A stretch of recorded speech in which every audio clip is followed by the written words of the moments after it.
So everyone knows, number one, what they're supposed to be doing. And then number two, how to do it, SOPs. And then number three, are they hitting the metrics they should be? And if you hit on all these items, that's how you scale a business.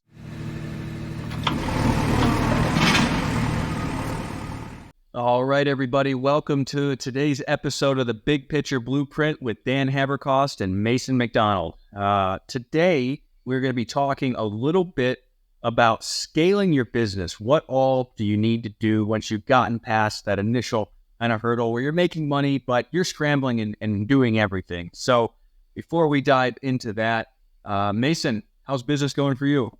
Business is a booming, my friend. A lot more sales. It feels like the summer was a little bit slower from a sales standpoint, but really great from an acquisition standpoint. So very different from last year, but things are moving right along. And I think this episode is going to be really useful for people that are, new to business. And I think it's going to be really fun to talk about.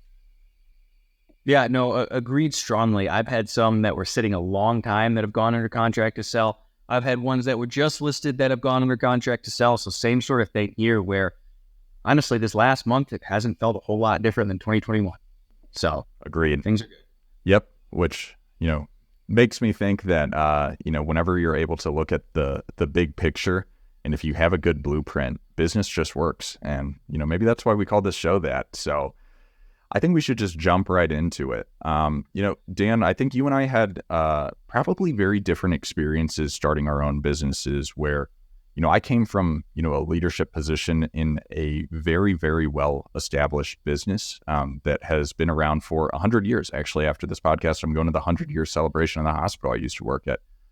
So building it from the ground up is very interesting. Coming from that role. And it's funny how many things I did wrong. But for you, Dan, regardless of where you started, if you could start a business now, what would be step one to building a business ready to scale?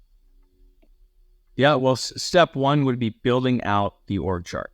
So you have to know what are all the roles and responsibilities that have to be done in this business, and then create job descriptions and individual jobs for each. And this isn't going to be perfect, especially if you're newer, but you got to have a starting point. So that's step number one in my mind. What do you think? I completely agree. I think that whenever you are looking at all of the responsibilities that you have in the business, all of the tasks that need to be done, absolutely everything, there's a person that is going to be in charge of that task or that responsibility.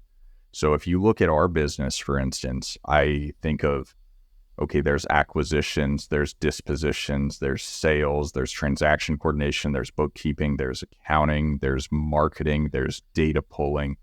All of those, I build out an org chart and say, here is the director of whatever, or here is acquisition manager, disposition manager, and titles don't necessarily matter at this point. And, while we're talking about these new businesses that are getting started, we're really focusing on those of you guys that are the solo entrepreneur. You already have a business that's established in some capacity, and you need to go in and get this going and have a person tied to it, even if it's an imaginary person. So I think the org chart is absolutely the first place to get started. Yep. And to your point, at first, it's probably you in every seat. Maybe you have a realtor selling some for you, or transaction coordination is handled by a solid title company, but at the beginning, you're doing just about everything. Oh, yeah. And from that, you have created all of the tasks that are associated with all of the positions within the business. But what do you have to create within the organization from an internal documentation standpoint to make sure that all of these roles, whether they're made up people or real people or contractors at this point in time, how do they know what they're doing? Yeah, well, this is where the document everything phrase comes from. So SOPs, standard operating procedures. And it is important to wear all the hats for a little while so you know what needs done in each position, so you can hire accordingly, so you can train accordingly and create the appropriate system. So Standard operating procedures are simple templates for how to do everything in your business. And so in my business, I know you do the same, when I catch myself performing any sort of task, I document it. If it's not already, of course, whether that's how to do a sales call, how to, to handle transaction coordination, market specific due diligence, stuff like that. How do you do your SOPs? So I've done it differently. And the reason for that is I am the least detail-oriented person that you could ever possibly imagine existing on this planet. Creating and documenting standard operating procedures is painful for me. It is so painful for me. I hate doing monotonous stuff, doing the boring stuff. Even though I'm great at giving the advice of keep doing the boring stuff in business, it's hard for me to do in my own business. So what I have copied and pasted from something you taught me, Dan, is whenever I do something in the business, I use a tool like Loom or Screencast-O-Matic, and I record myself doing it, and I can go back and type up what I did, or more likely I outsource it to a VA or my wife or someone else that enjoys that kind of work, where they can go in and create a bullet point list that is a direct match of everything that I did. And what's nice about recording yourself doing it is in a great standard operating procedure, because so much of what we do is on a screen in our businesses, regardless of whether you have a land flipping company like us or various other businesses in the world. You can screenshot, hey, this is the bullet point talking about selecting a market, and this right here is a screenshot of the tool that I used in that moment. So record myself, either myself or someone else documents what I did and attaches screenshots for it, where if you picked up my standard operating procedures, you could go run this business just as well as I'm doing myself through them. Yeah, and you hit the nail on the head there. That's the whole goal, is getting this to the point where when you hire somebody, you can give them your SOPs, and in theory, don't really need to train them at all if this is done as well as it could be. And especially in our business, it's so simple. But I'm glad you mentioned this is applicable across the board. Everything we're going to talk about here today is applicable to any sort of business. Of course, we're speaking to land investing, but I also created a bunch of SOPs for my property manager managing my rentals. So this is applicable across the board. It makes it way easier to do business with you too. I think a lot of people will be offended sometimes if you give them a standard operating procedure for something that's really, really basic. And it's something that, as I've grown and evolved in my business, that I need to start doing a little bit more, where, for instance, creating a standard operating procedure for what a land listing looks like. Finding realtors that are familiar with working with land investors is very rare. And then finding realtors that work with land investors and are just familiar with land in general is super rare. Land is a very unique, world to be in. And I think that if you can say, hey, I need drone pictures that outline the lot. I need some from this angle, some from this angle. These are the descriptions. I want it to have wildlife. I want pictures of the plants. I want some various different things depending on the property. And you give it to a realtor and you say, hey, this is something that I've created over the years of doing dozens, hundreds of land deals. I hope this is helpful for you in your listing. Because if you're working with a really competent realtor, they might say, actually, this works better in this particular market, but not this one, which would be an amazing response to ever receive. But being able to give it not just to employees or future employees in your organization, but the people you do business with, it's really nice. And if you listen back to our other episode about hiring employees, you need to outline all of this information for your employer or contractor, because most people don't really know how to do their jobs very well because they've never received something like what Dan or myself have created in our businesses. Well, you made a lot of good points there. I'm trying to bookmark each to hit on them here. But one side half joke, it's hard to find realtors that know anything about real estate, let alone land. We don't need to go down that rabbit hole. Yeah. Anyways, one thing you said that I really liked there is SOPs for things that seem really obvious. And I would make an analogy to checklists for flight crews who they have checklists of very simple items that you wouldn't think you'd want a checklist for, but the reason being the ramifications of potentially missing something just one time are literally life and death. And so that's the issue, is that if you're doing hundreds and hundreds of deals, obvious stuff will occasionally get missed. And we don't ever want it missed because there's a lot of money at stake. And so one of my acquisition managers that's newer asked me, do you want every single time in Pebble, our CRM, to have each due diligence item filled out? And I said, yes, every time, no matter what, every time. No exceptions. And so that's the reasoning there. And so having SOPs that you follow like a flight crew does is really important, because especially once you're doing this at scale, which is what we're talking about, you're going to miss stuff. Your employees are going to miss stuff, occasionally even stuff that's really obvious, and that can cost you a lot of money. So SOPs that you do not vary from, no matter what, no matter how simple, are really, really important. And we're going to keep hammering this point, because if you're trying to scale your business and you're trying to do it without SOPs, it's just not going to work. Checklist Manifesto by Atul Gawande is a great book to read about creating appropriate checklists or standard operating procedures for it. Dan mentioned flight checklist. It's how the surgeons created the pre-surgery checklist based on pre-flight checklist, because it is life and death. And in this business, while it might not seem like life and death, if you purchase something for an outrageous cost and you thought you did all of your appropriate work from a due diligence perspective, that could collapse you as a business owner. I'll give a quick example of, there was a vacant lot in Colorado Springs that I was super excited about. The seller was motivated. It all seems great. On the county assessor website, it looked perfect. It had an address. It was a great size. I had some issues with it just because I was looking on Google Maps and it looked like the neighbor's fence encroached, but wasn't too big of a deal. And everything said it was buildable. Everything looked good. Turns out it was a drainage easement. And then the owner never said anything about it. He pretended like he didn't know.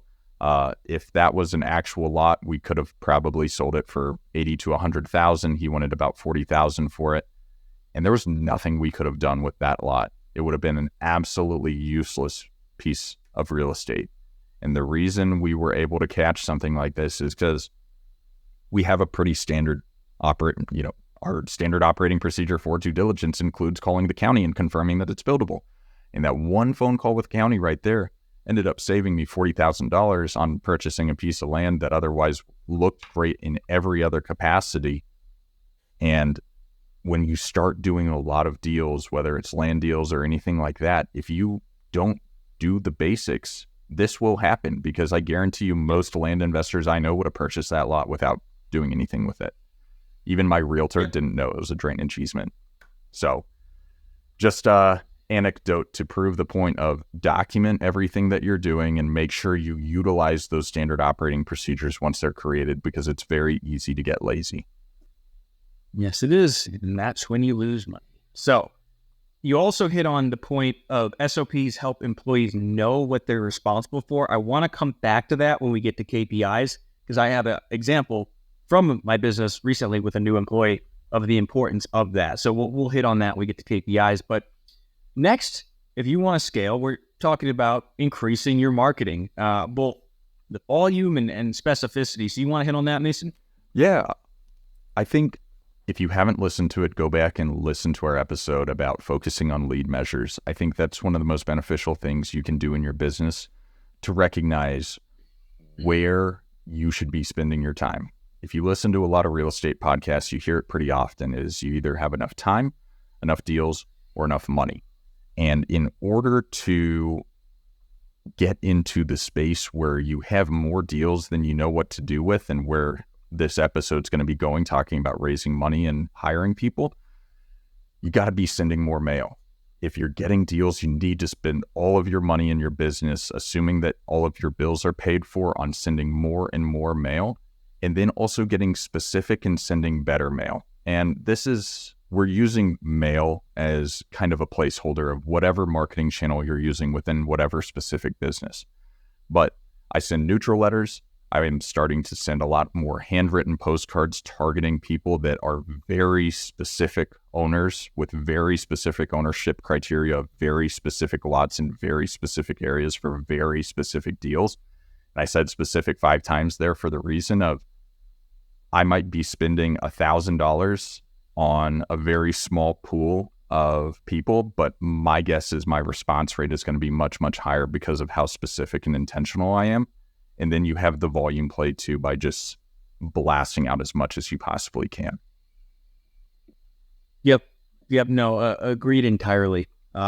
People, me included in this bucket, I have sold myself short many times when things were working. I didn't send enough mail. I should have sent more when markets were really, really producing, but I was short-sighted there. So if there's one place to really spend your money, especially when business is going well and you're getting deals and they're selling quickly, is in additional marketing, because ultimately what you're doing is just scaling or multiplying all those dollars. So increasing your marketing is another point. And so that could be going from 1,000 to 5,000 mailers a month. It could be remaining the same as far as the amount of mailers, but sending all hand-addressed mailers. There's companies that do that, and you'll get a much higher rate. What we're doing right now, just to give an example from today, is in the markets that are really producing, we're calling all of the failed mail. So in our CRM that both Mason and I use, Hebel,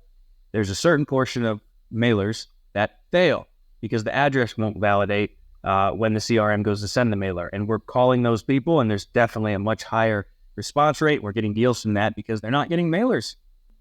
Which is amazing, because you're probably one of the few people that are actually doing it, and doing it in a way that's backed by standard operating procedures and a good script. So whenever you get people on the phone, you're going to have a higher conversion rate.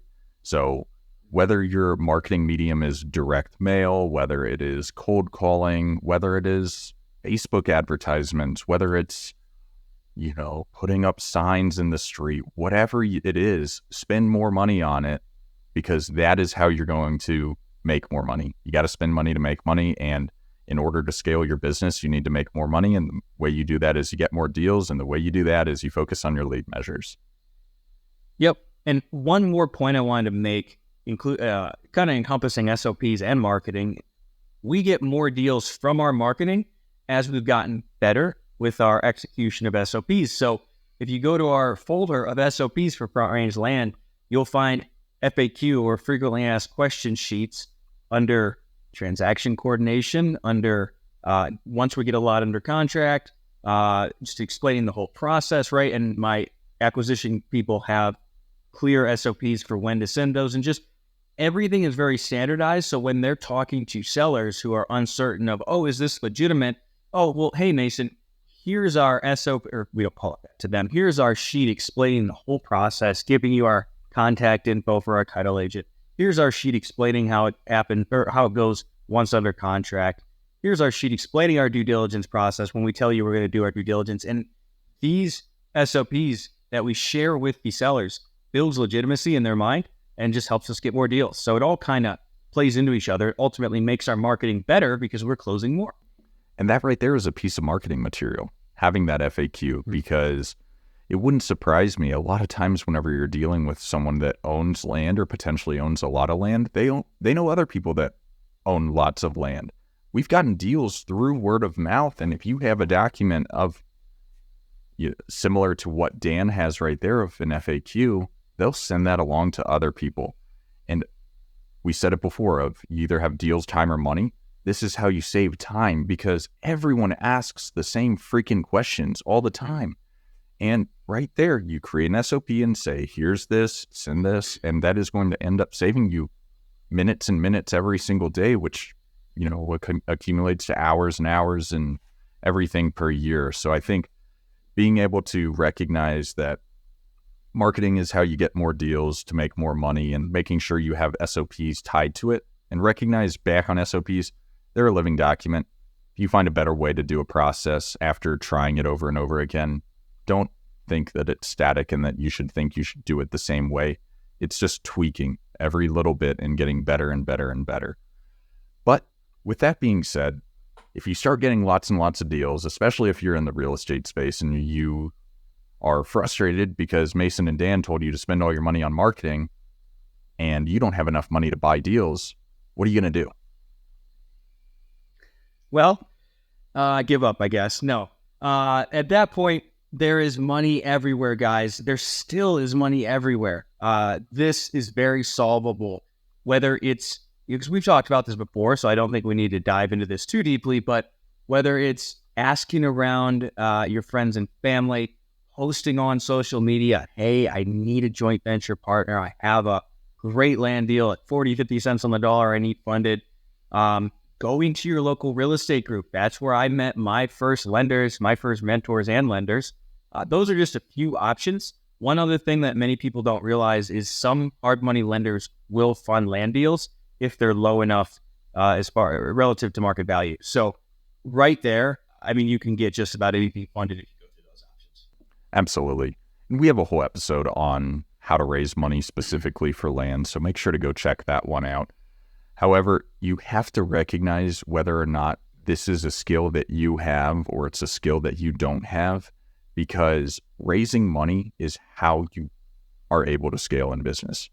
Beyond all of the systems and processes we're talking about, beyond the marketing, unless you are absolutely flush with cash and you are able to turn stuff over very, very quickly, the goal of this episode is to explain how to scale. And if you want to get big, you're going to have to start using other people's money. So just recognize that, and that some people have that. Dan and I think we're both very grateful within our own businesses and ventures that we do together of we're pretty good at raising money. But some people, maybe you have an unhealthy relationship with money. Maybe, I don't know, you come across as sleazy, or you have something wrong with you where people won't trust you with money, even though you're really good at managing it. That's something you're going to have to hire out because you're not going to be able to scale without using other people's money, which kind of leads us into our next conversation, which is hiring. And I think, Dan, I want you to talk about your first hire for a full-time person and kind of how you both felt after hiring them and what you learned along the way and why you recognized you needed to hire someone in that moment. Yeah, so first one was in 2021, acquisition manager. And I more recognized it because one of our older friends with a bit more experience told me, you need to go do this. I was nervous to do it, but to answer your first question, I was relieved shortly after doing it.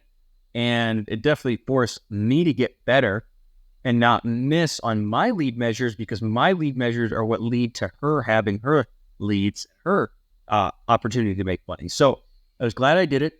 I hired her just for acquisitions, and that helped me grow my business for sure and just grow personally.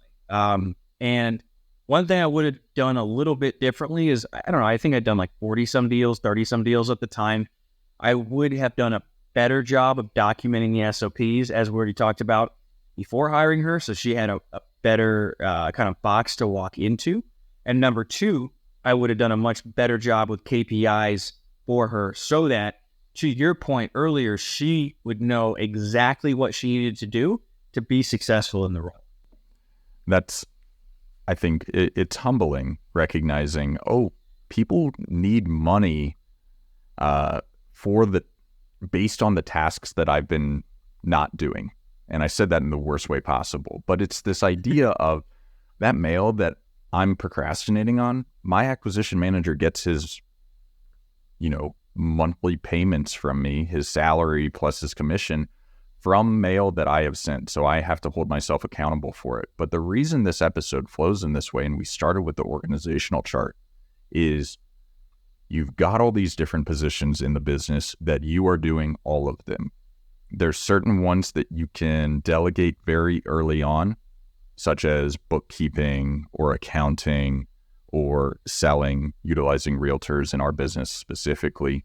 But there comes a point where you need to bring on an employee, and that's scary. It really, really is scary having to hire someone and pay them commission or pay them salary, especially whenever you think that you can do it. But recognize that 1 + 1 = 3. it'll be really nice whenever you have all of these standard operating procedures for all of these positions built out and you have someone come into this role and they say, Mason, why are you doing it this way? I can do it 10 times faster that way. And recognize that you're going to be emotional about certain things because you're the one that put the blood, sweat, tears, and money into creating these standard operating procedures and creating all that. But recognize getting a fresh set of eyes on things, getting someone that does things a little bit different than you, that's better than you, whether it's raising money or cold calling or managing leads, that's going to multiply your business 10 times over. And you just gotta figure out that you don't have enough time in the day and you don't have enough skill sets in your tool belt to do it all yourself, which is why you need to get in there and hire someone. Yep. Absolutely. No, you made a lot of good points there.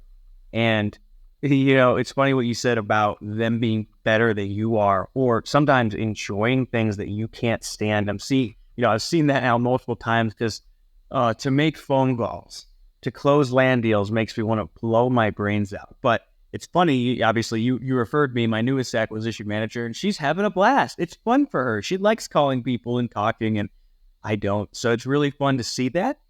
And one other point I wanted to make, and this takes us to our next little bullet point here, is how essential it is for your new employee to know exactly whether they are successful or not. And what I mean is, if you have clear metrics, clear KPIs, well, should I be getting 2 lots a month under contract? 10? What am I responsible for? And so the way that I've solved this, and I believe you have something similar, Mason, is for my acquisition role on the initial job description, I have all the KPIs the goals and their KPIs that correspond clearly listed out. And so the KPIs, key performance indicators, are the lead measures that lead to the goals. So every week, my acquisition manager has a scorecard she has to fill out. And there's a section for outbound prospecting, which has a certain amount of conversations that she has to hit, a certain amount of leads added to Pebble, and then inbound inbound metrics, which include how fast she's answering and calling people back, how quickly she's giving them offers, and how quickly she's following up on weekend leads. And then finally, she has a pipeline follow-up and progression section, which includes how often she's touching all the leads, how long they're staying in each stage of the pipeline, and then how, so that's basically a couple different variations on that for different stages of the pipeline. But point being, she knows exactly what she needs to do in order to be successful and whether or not she's hitting the goals. And that's what people want more than anything. There's those of us that are very comfortable operating in the unknown and being creative and having a lot of uncertainty in business, but most of the population, they need that checklist, which all ties back to the standard operating procedures we started this conversation with. And you can kind of break KPIs down into a few different areas. You've got your financial KPIs, you have your performance KPIs, and you have your volume KPIs, where for your acquisition manager, the outbound calls, how many calls she's making, how all that kind of stuff, where you can tie just a number to it, that's going to be a volume KPI, as versus how quickly she's answering the phone and her conversion rate. Those are performance KPIs, which are typically going to be a benchmark number of typically one out of every 10 calls results in a conversation, 1 out of every 10 conversation results in a deal. And I'm making those numbers up. But if you see a performance slip based on data, which the only way you have data is if you're tracking this consistently over time, then you can see, okay, I need to go listen to these calls. Maybe they're not doing something right. Maybe their volume numbers are fine, but their conversion rate is way off. So you have to be able to pay attention to those performance KPIs, because that shows either the quality of the employee or the quality of the lead, which gives you a lot of process improvement opportunity. And then there's your financial KPIs. If you don't have a bookkeeper or an accountant, you better make sure that you are keeping track of this stuff really, really well yourself.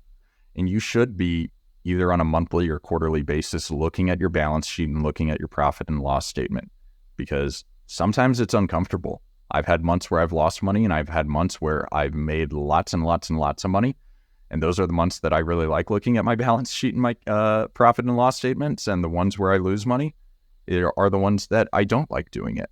But you have to have a general idea, because what ends up happening when you start getting at certain levels of business is you're going to have investors asking for your PFS or your personal financial statement. You're going to have lenders asking about what your P&L or your profit and loss statement looks like. And if you're a business owner and you're the CEO and sole employee, you need to know what your financial health of your organization is in. And you can recognize that from there, regardless of profit or EBITDA or NOI or any of these financial terms that I'm talking about, you should have a general idea of, I spend $10,000 a month on this business and it makes me $50,000 a month.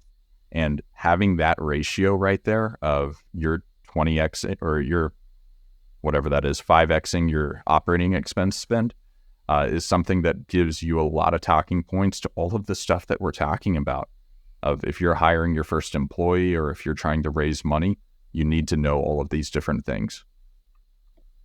Yeah, no, absolutely. Just to give yourself credibility when talking to lenders, both private and banks as well. PFS and P&L are two big ones that I've definitely had to provide quite a few times. So I think that's really important. And the sooner you get in the habit of doing this stuff, the better.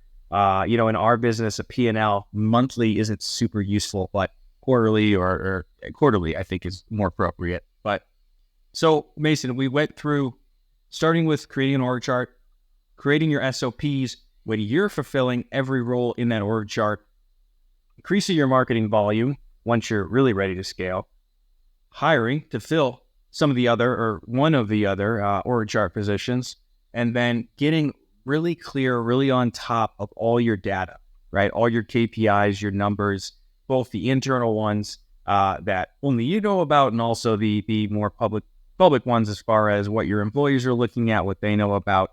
All that needs to be clearly documented so everyone knows, number one, what they're supposed to be doing, and then number two, how to do it, SOPs, and then number three, are they hitting the metrics they should be? And if you hit on all these items, that's how you scale a business. Anything else you want to say? No, I think that was a great summary. I think that all of these tools, while it seems maybe basic to some or maybe extraordinarily complex to others, listen to that last 30 seconds of what Dan said. That right there explains everything that we just said over the past half hour and really boils it down to, if you follow these simple steps and simple tools that neither of us did appropriately when we started our own businesses, where we really wish we had gotten that started right at the beginning, because it's way easier to get it started at the beginning, or if you're only a few months or a year in, than when you've got 50,000 different things going on at the same time. So use the tools that we talked about. I hope this was a helpful episode for whether you are just getting started in your business or maybe your business has hit some walls of growth. But this is Mason McDonald and Dan Haberkost with the Big Picture Blueprint, and we are signing off.